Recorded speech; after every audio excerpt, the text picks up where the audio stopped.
So today I wanted to review the brand Saint Laurent. I'm sorry, I have an awful Kiwi accent, and even though I took 5 years of French, I'm not gonna try butcher this brand name. But we're gonna dive in and chat openly about the cost of this bag, how much I actually use it, if it's worth it, and how to actually save up for your own designer bag if you wanna buy one like this. Oh my gosh, I just noticed I have a massive fingerprint on this. See, the stress of owning this bag, I'm gonna get into in a second. But this is the YSL Kate. It is in the size medium. It has plated gold hardware, I believe, and this is the grained leather. So this stuff, it's not gonna scratch. Highly recommend if you're looking to buy a luxury bag, get this kind of leather. This bag is particularly popular because of the different ways that you can wear it. It can be worn over the shoulder, you can double strap it and wear it over the shoulder, you can wear it crossbody. I opted for the medium size, and it opens up with just a little metal clasp like this, or a magnet clasp I should say, and it's pretty roomy. It's got some tissue paper in there, so let's whip that out.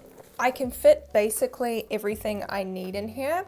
And the small size, although it's going to save you some money, for me personally, I didn't want an evening bag that I could only use to take out for dinner. I wanted something that I could also use during the daytime, that I could easily fit my wallet and my phone, my lipstick, my keys, all of that good stuff in here. One thing I will note about the size is it does dent in quite a bit there. So you actually do lose quite a lot of space from the shape of the bag. And for a little bit of context, guys, I am 5'11", so I'm quite tall, so it does sit a little bit higher on me. I think a few years back, the chain for this used to be a lot longer from what I could tell from the reviews, and they have shortened it a little bit. I also find, because I am 5'11", this medium size actually looks quite nice on me. It doesn't look hugely oversized or out of place. Now it's time for the juicy stuff. How much does this bag cost? If you haven't already Googled it, I have looked it up for you. So we were looking at £1,350. I've looked up on some British websites. This is also around 1,900 US dollars, or in my case, it was 3,000 New Zealand dollars, which, do I have like a bead of sweat dripping down there? Because saying that out loud still stresses me out a little bit. That is a lot of money for a handbag. I am well aware of that. It's not lost on me that this is probably not a good use of my money, but handbags bring me a lot of joy, and it's something that I love to collect ever since I was a little kid. This is what I've discovered when it comes to spending this much on a bag, is you do kind of baby it a little bit. It's a little bit intimidating. Like, I think I said to my sister not long after I got it that sometimes it just hits me that I have $3,000 just hanging off my shoulder, and I'm not sure how comfortable I feel about that. This is actually the first designer bag that I've ever bought that I've been hesitant to use, that I haven't been super proud of the purchase. I actually even filmed an entire vlog of me shopping and purchasing this bag, and they never even uploaded it because I was like, is this silly? I feel a little bit silly, and I didn't want to show it off. It felt a little bit gross and a little bit wrong. And I think a lot of that is to do with the logo. It's a very giant in your face logo.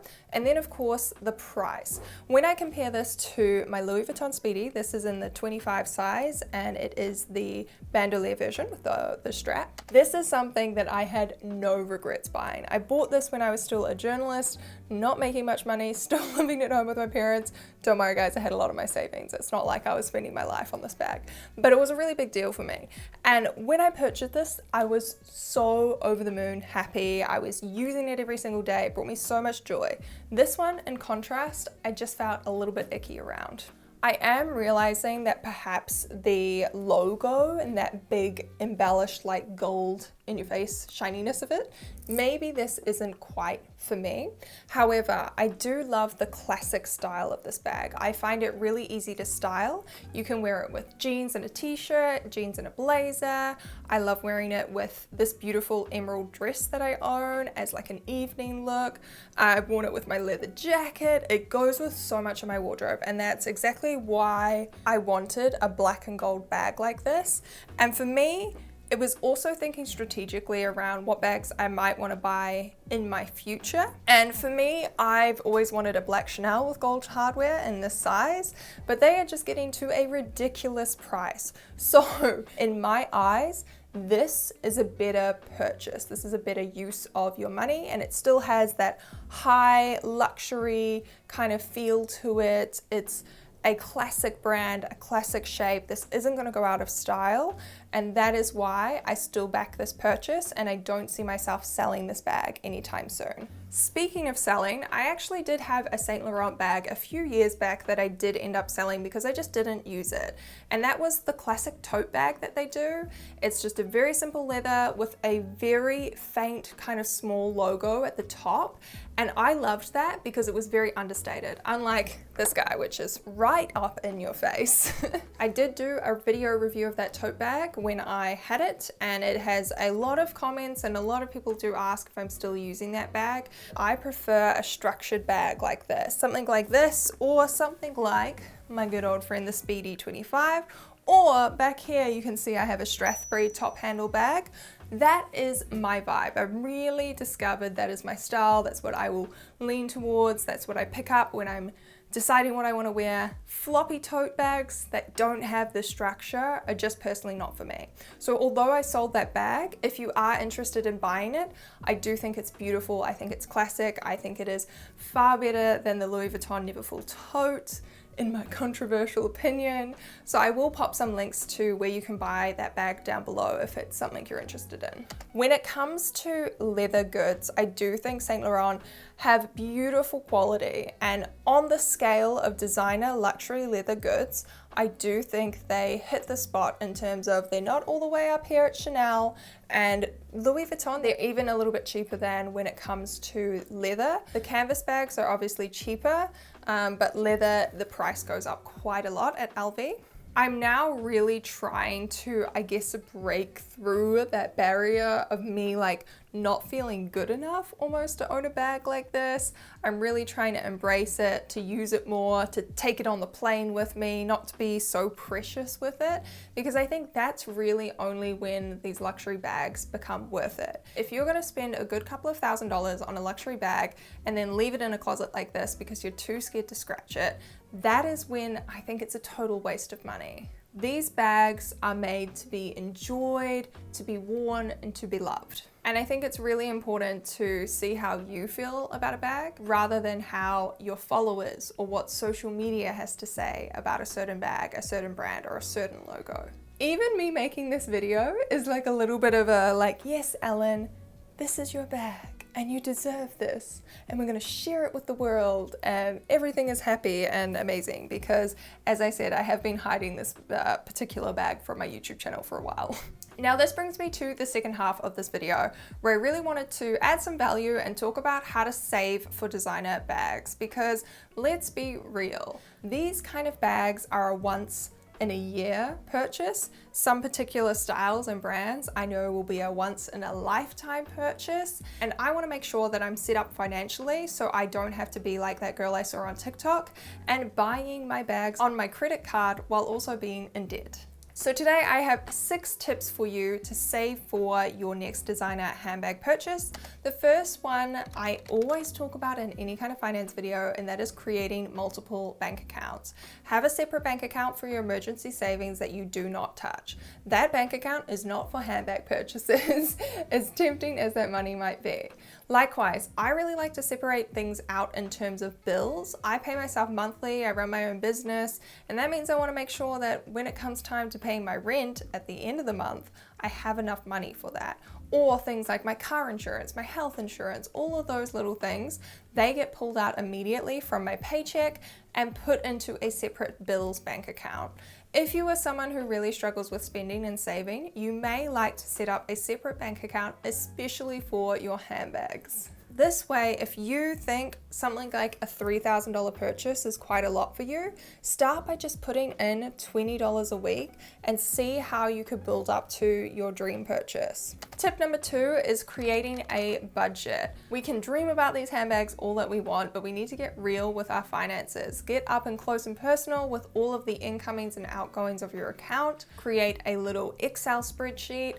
download a budgeting app, whatever works for you. Just make sure you have some awareness and that you're starting to craft a budget so you know how much of your income goes towards bills, how much of your income goes toward food and other necessities, how much you personally want to budget towards going out or entertainment, and how much you have available to fund towards your sort of luxury purchases or any other treats for yourself. My next tip is to actually give yourself a bit of a milestone to work towards. So give yourself a goal in terms of income, but also other important goals in your life. For example, this bag is actually really special to me because I purchased this when I hit my first 20K month in my business. So when my business finally made 20,000 New Zealand dollars in a month, I decided I wanted to have something that really kind of symbolized this milestone or reminded me of this achievement. And I love doing that through the form of bits of jewelry, handbags. That's just very much me, and it is a big motivator for me in my business in terms of working hard and making more money. I remember earlier in the year, or earlier in 2022, I got to 19,000 and I said to my boyfriend, you know, if I actually include the GST I was paid for my New Zealand clients, I do actually hit my 20K mark technically, so I should buy my bag, right? And he looked at me and he was like, no, you're cheating. Don't do that.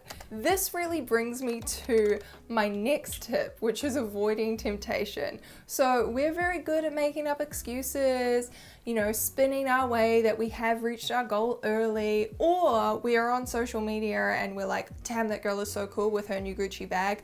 I'm gonna go buy a Gucci handbag. All of these things are just excuses. They are temptation, and you need to be really strict on yourself in not falling into this trap, because this is where you get yourself in a bad financial place. This is when those handbags are not worth it and you may end up having to resell them at a loss. My fifth tip kind of comes back to budgeting, but I have this phrase that I like to say, which is don't burn money. Burning money is when you're just spending for the sake of spending, when you're spending to feel good, when you're spending to fill a hole, or one example I always look at is in New Zealand universities, you get obviously a loan to go to university or college. And then you also have an allowance that you can take out. And usually this is around like up to $1,000, and it is added onto your loan. So you still have to pay it back. And the attitude of a lot of students that I went to university with was, I might as well just take it out because the money's there and it's just gonna get tacked on to that huge $20,000 loan anyway. Like, what's another $1,000? I've never been someone who's the kind of girl who would take out that extra money. I keep my loans, or I had kept my loans as small as possible at that time, and I made sure I wasn't spending excessively, that I wasn't buying things just to fit in and be cool. I'm not someone who buys a new phone every single year just because I'm like, I have to have the latest model of the iPhone. Now, not everyone is perfect. I definitely do splash the cash a little bit sometimes and #treat myself, but I do think there's an important balance here and an important awareness to what you're spending your money on. My final tip here is to start looking at some other revenue streams. If you can't afford your designer bag, maybe look at starting a side hustle. Or likewise, if you want to buy a designer bag but you just want a little bit of a challenge or a milestone, setting yourself the goal of using only side hustle money is a great way to get there. Again, that's what I did with this Strathbury bag. I bought it in New York. I bought it with my side hustle money. At that time I was still working 9 to 5 as a magazine journalist, and that was all my social media management money from a month in that handbag, and it was really cool for me. So if you're looking for extra cash, social media management could be a side hustle for you.